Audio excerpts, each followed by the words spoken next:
Welcome, thanks for joining me, astrologer Patrick Arundell, for the latest of my deep dive videos. Today I'm going to explore the Sagittarius full moon or flower moon, which occurs on the 23rd of May worldwide and provides a collective emotional backdrop for the next 2 weeks. So the last week of May and through to the first week of June. Now this particular Sagittarius full moon this year has a very powerful set of influences feeding into it. Now of course the sun has recently burst into the effervescent, bubbly and chatty Gemini, but it's still very close to the ruler of the sign of Sagittarius, Jupiter, but also Venus. The two planets therefore of fortune are in the mix. Now I'm going to share with you what a full moon is, what makes this particular Sagittarius full moon so unique. Also I'm going to share the event chart from a solar and also Placidus viewpoint. The Placidus viewpoint is really interesting because we have a flip. So the Sun, Venus and Jupiter move into house 9, which is very Sagittarius, and the moon is in house 3. Also, there are a number of anaretic points that feed into this particular lunation. So it could be said to be a fated event. I will share with you what that means and why it can be so particularly significant. If you're new to my channel, thank you so much for joining us. This is very much a community. If you have any thoughts, please do share them. If you're a returning visitor, all your views and interactions are truly appreciated. If you've yet to subscribe to my channel, we have found that 45% of people who enjoy my videos have yet to do so. Please click that subscription button and help the channel to grow. And also the bell notification symbol. Every time I drop a video, you will get an alert. And just briefly, if you'd like to take advantage of my free daily written horoscope fired to your device each morning, please see the link below to subscribe. What I do is provide an overarching astrological perspective for each day, plus each zodiac sign individually, which you can relate to in terms of your ascendant, sun or the moon. But that overarching influence can help us to see the big picture of each day. Also, if you'd like to learn more about the astrology and astronomy of a full moon, if you're a patron, you can download my leaflet, my factoid. If you'd like to become a patron, I'm so grateful for the patrons I have. Please see the link below. Also, I'm a consulting astrologer. If you'd like to have a one-to-one with me, please check out my testimonials. I don't edit these. As they come in, I share as is. Why not check out how people have experienced working with me? And also, if you'd like to grow your astrological knowledge and make that leap from zodiac astrology to more serious astrology, if you share 3 pieces of personal data with me of time, date and place, I can produce for you your unique astrology package. Your life roadmap report, which will give you a lot of insights into what shaped your life so far, but a much greater awareness of how to work with those influences future forward. Also your 12 months transits. Transits are the moving planets in the sky interacting with our totally unique blueprint. Now, if you know your natal tropical astrology already, do you know your draconic? Draconic is your soul, your karmic astrology that we arrive at this planet with. It can be very different to your natal chart, and for a lot of people, sometimes the natal chart doesn't quite chime. When they read their draconic, it just makes so much more sense. To check out my package there and the natal package, please see the link below for more. So this Sagittarius full moon, I really do feel is a fated lunation. On the 23rd of May, on this particular event, everybody across the world experiences it on the same day, but on the screen now, you can see the exact times for each major city of the world. Now it occurs at 2 degrees and 56, also known, as I mentioned before, as the flower moon. Now the fixed star that I referred to before is called Yed Prior. And this is at 2 degrees and 16, and it actually has a real association with astrology, but also anything to do with the big picture. So it can be a very shrewd influence. So it's asking us to take knowledge and the sharing of information very seriously over this next 2 weeks. Now, in terms of a Sagittarius full moon, what we have is the quick moving energy of Gemini in the 3rd zodiac sign is much more to do with how we react to things. It's very mental, and so therefore Geminis have a reputation, because of course both signs are mutable, but Geminis have a reputation of being flexible.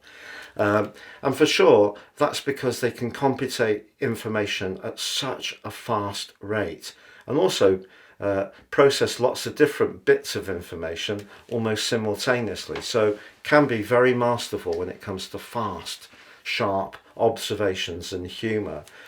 And of course the ruler is Mercury, and Mercury is the winged messenger. So very much an opportunity to help us pass information between ourselves. So very fitting for the internet age we live in, particularly to do with text messages, instant messages and emails. It's that fast, swift interaction. But the sign of Sagittarius on the other side of the heavens, also mutable, is ruled by Jupiter. Jupiter, through its rulership of Sagittarius, can be a very beneficial influence. Of course, it's the greater benefic in traditional astrology, Jupiter, so the planet of fortune. But one of the downsides with the sign of Sagittarius is it can promise more than it can realistically deliver. So we need to be careful that when it comes to any contracts or legal information that we may be processing at this time, we're very cautious about what we say and what we write, because the moon obviously is about our emotional responses. So documents, anything to do with where we're committed, those need to be worked with a great deal of care and attention. So anything to do with travel can also come into the picture, and there can be some last minute changes. If you are traveling anywhere, I wouldn't try to rush if you're driving, particularly. Why not enjoy the more scenic route? Listen to some music, perhaps listen to a podcast. That would be a great way to download the energy from this particular event. But this precise Sagittarius full moon is really interesting because of the ruler of Sagittarius, Jupiter, still in Taurus, alongside Venus, the lesser benefit. So the two planets of fortune are actually pretty close to the Sun, but in a disassociate way. So they're not in Gemini, they're in Taurus. So on the screen now, I'm showing the event chart. So you can see there's the guys, 29 degrees 26 and 29 degrees 39 in the case of Venus. But look at the position of Neptune in the sign of Pisces. That's at 29:30. And the position of the part of fortune in Pisces, 29:56. Now, they're known, 29 degrees in astrology is known as the anaretic point, or a critical degree. And one of the things that cautions us to do is not rush our decision making. And because Jupiter and Venus are in the second house of the solar chart, that's very much about money, but it can also be about our enjoyment of the good things in life. I have to say, on the back of this full moon, if you are getting it together with a gathering with people, it's going to be very hard to be grounded when it comes to enjoying any kind of goodies. So whether it's good food, good wine, we're probably going to want to enjoy it to the max. But of course, in terms of the Sun, just in house 3, and there's the moon up in house 9. So communication around money, Jupiter and Venus, cannot be rushed. So we could quite easily get into a situation where we're tempted, which is very Venus, Jupiter in Taurus, tempted by an item. It could be something that we can pay for over a period of time, but it could end up seeing us have a case of buyer's remorse if we rush it.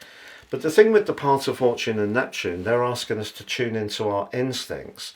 So although the anaretic degree can see us be quite fast in the way we go about things, there can be some benefits here if we listen to our sixth sense. But the other massive influence is Pluto, because the Sun and Pluto are almost perfectly in a trine. They actually came into the trine on the 22nd, so the day before this event.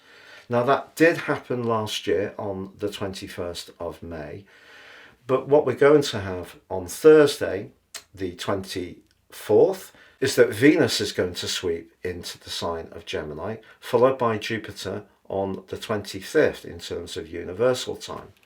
So we have 3 players by the end of this week in the sign of Gemini, but all will be actively influenced by Pluto.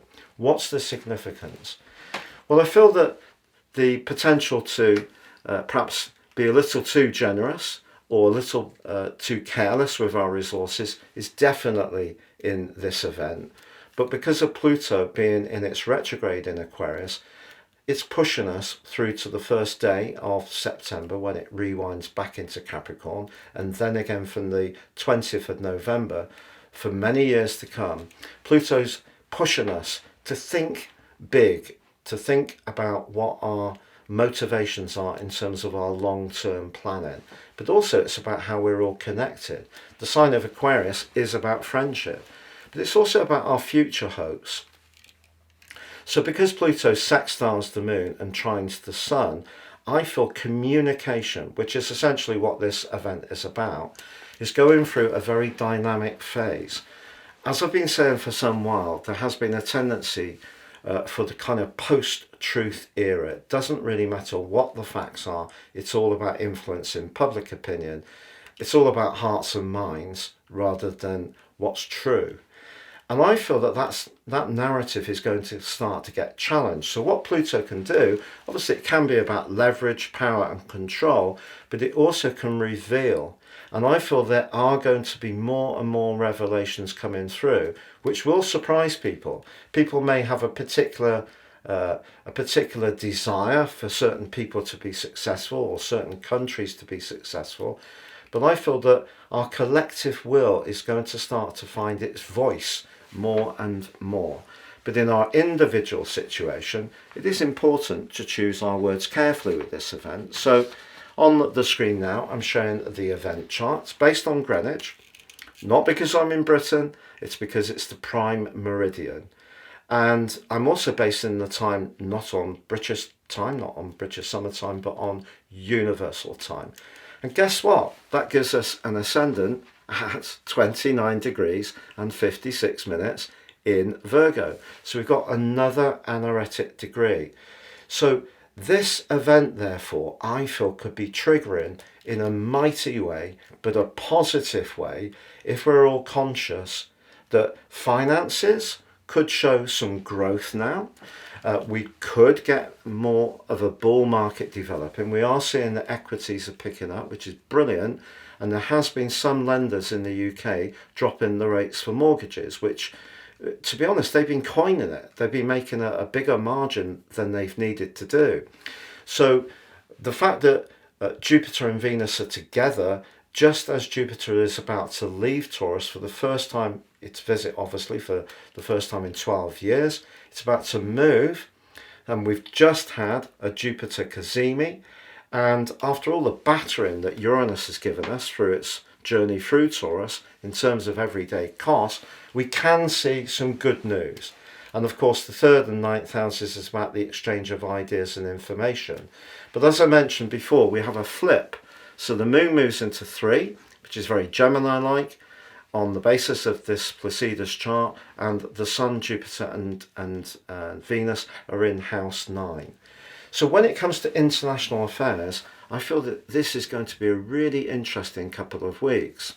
We may see some big declarations that can surprise us. And of course, Venus is the planet of peace. Jupiter is the planet of hope. But the distortion that's gone on for some time around information, and I think it has really got a lot to do with Neptune's journey through Pisces. So it is ironic that Neptune is coming to the end of that and will move into Aries next year for its first visit before going back for its last visit to Pisces. So really what we're seeing is a big shift in all our perceptions. How we consume news is changing, how we share information is changing, the things that amuse us is changing. Terrestrial TVs have become almost obsolete. So there's a lot more streaming. That means that the broadcasters of particular countries are struggling for viewers and also for income. So that's a big shift that's going on as well. But it also means that there can be more control over the narrative. And that's where Pluto comes in, because you can see in the event chart, it's in house 4. So if we really want to protect ourselves, we have to quarry down and really get to the nuggets of what's truthful, because that will provide our emotional security. So a lot of potential over the next 2 weeks for some jolly, very Sagittarian, upbeat information sharing and some delightful gatherings. But when it comes to anything more serious, like if you're being offered a contract, a new job, or you're looking to sign on a property, it's critical that you drill down into that detail to check you're not rushing. So the potential with all those analytic degrees to rush is very, very strong. But that fixed star, Yed Prior, is saying that if we take our time, that's the flavour of Saturn and Venus, to take our time to be steady with our resources, but also our sentiments, we can push back at that potential to over-egg the pudding or over-gild the lily.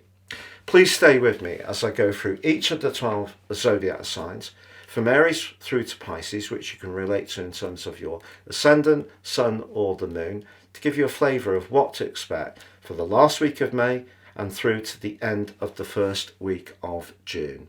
I feel, Aries, for you, there is a sense of a lot of optimism bubbling up. But also, of course, you have still got Saturn in your 12th house, along with Neptune. So staying conscious of how things feel, really, really important for you.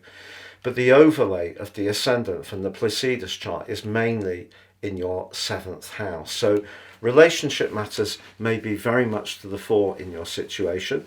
And your enthusiasm and your ideas can really resonate with the people that you reach out to. You just need to deliver them in a very accurate and careful way. Don't rush, certainly don't try too hard, and don't make the mistake of over-promising. Much better to under-promise and over-deliver. Taurus, your fantastic individual qualities can really be showcased in this event, and in a way which actually gives you a much greater sense of your identity and your self-worth. But just don't expect others to immediately feed in and to give you the plaudits that you may well be deserving of.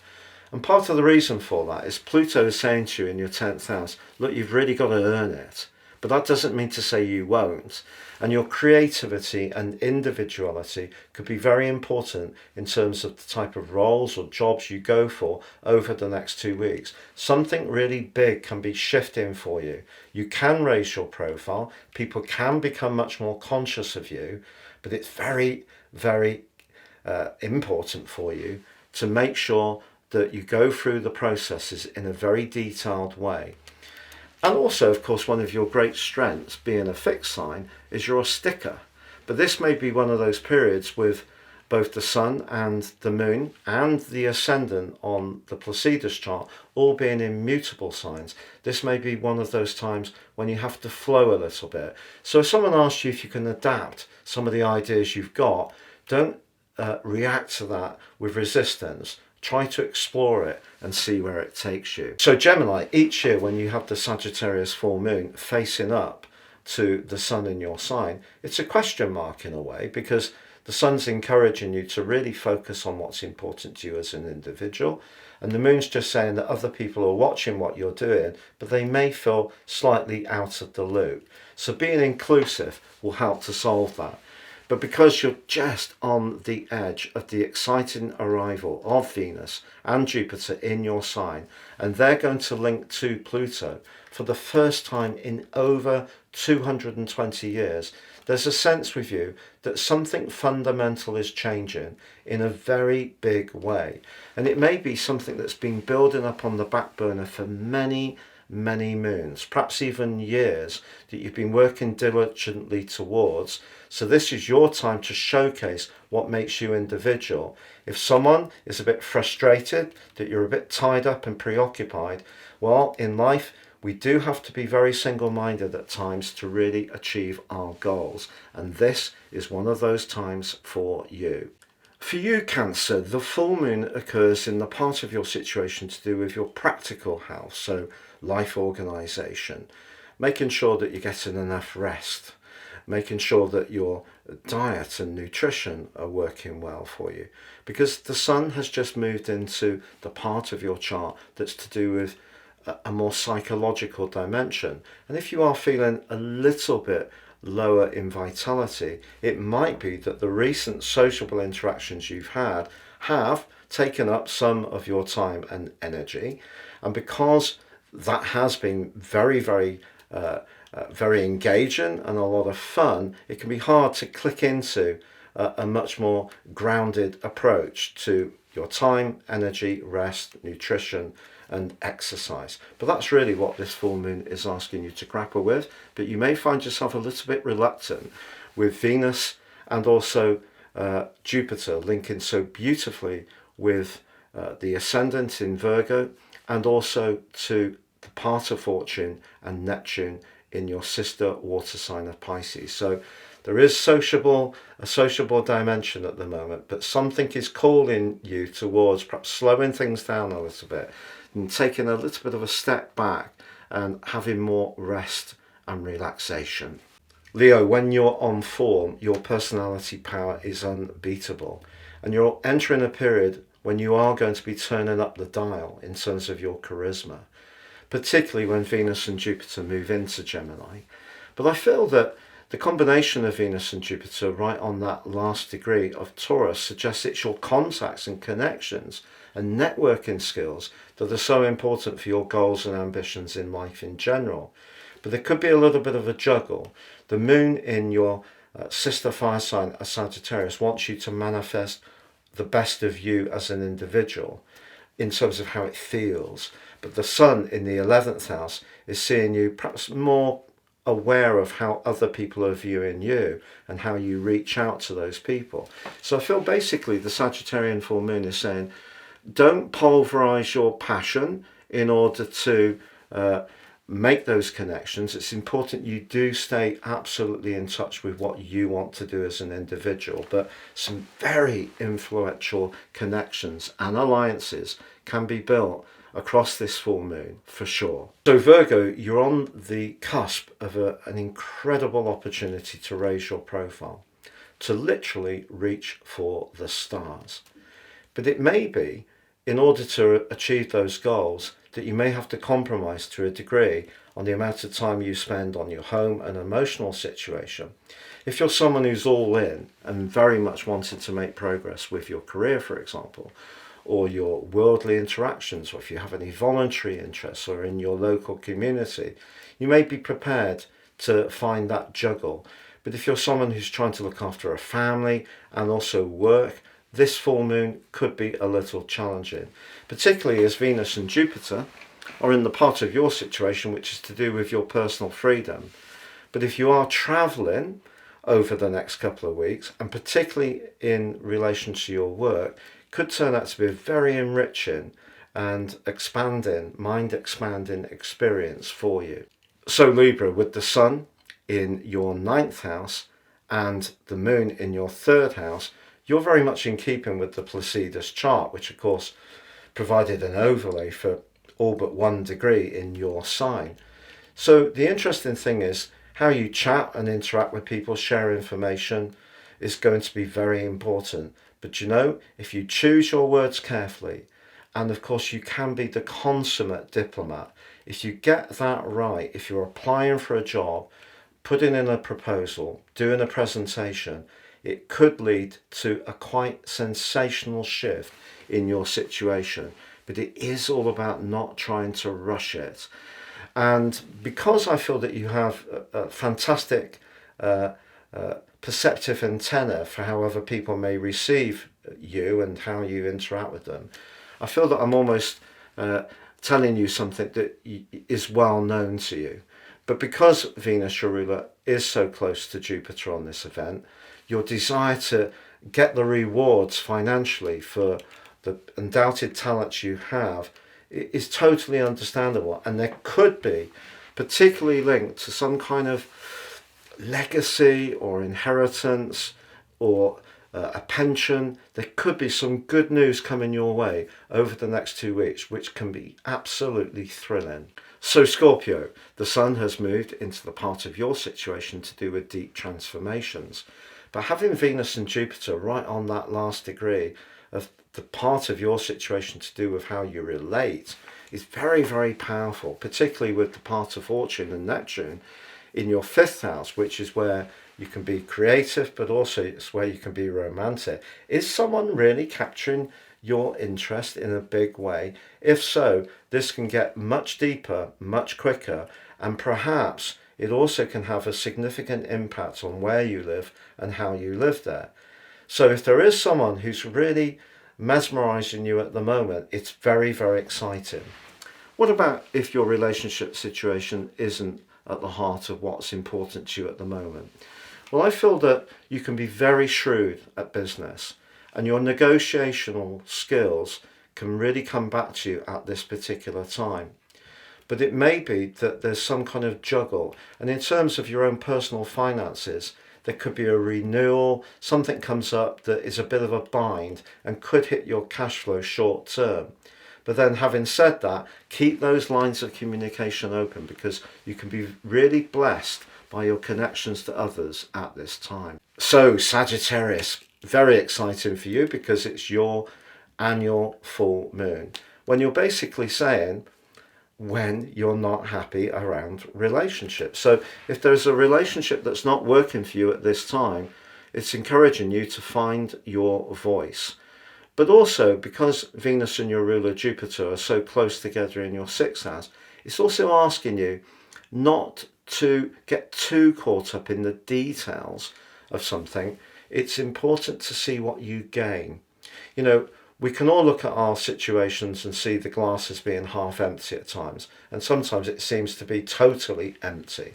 But it's all about perspective, and that's where you have your gift, because your gift of knowledge, looking at things in different ways, but most of all talking to people or gaining information, and that's where Pluto can be a great assistance to you. But if there is a relationship that isn't really working for you, it could be a time when you set your boundaries more firmly. But I feel that if there is going to be a complete ending, try to do so in as dignified way as possible, because that will enable you to move on quicker and release yourself from something that's not giving you any sustenance. But I wouldn't rush that decision for sure, because remember, your glass could seem half empty on this event, but it could seem half full or totally full by the end of that first week of June. So Capricorn, the sun having moved into your 6th house, very much about practicalities, but with Venus and Jupiter in the most playful, sociable part of your situation, it may be a case of, can you turn the music down, please? And of course, if you're someone who likes to celebrate your week every Wednesday with a little bit of loud music and a jolly get-together with your friends, that may be something you can relate to. But seriously, your great sense of humour has definitely been enriched by a very generous set of influences recently. But this combination suggests that it is important to look to your self-care. You can't pour from an empty jug, so whether it's to do with your work or your social life, it may be time just to take things a little bit more carefully over the next few weeks. So Aquarius, the combination of Venus and Jupiter right at the end of the sign of Taurus suggests that something at the heart of your world, which may have been quite disruptive in recent years, is in the process of being sorted. Maybe it's just a more healing balm is being applied, perhaps in terms of your own emotions. But the playfulness of the sun having moved into Gemini cannot be underestimated. And the key is you could find yourself very much in demand over the next couple of weeks. And as we know, we can't please all of the people all of the time. But enjoy the attention for sure.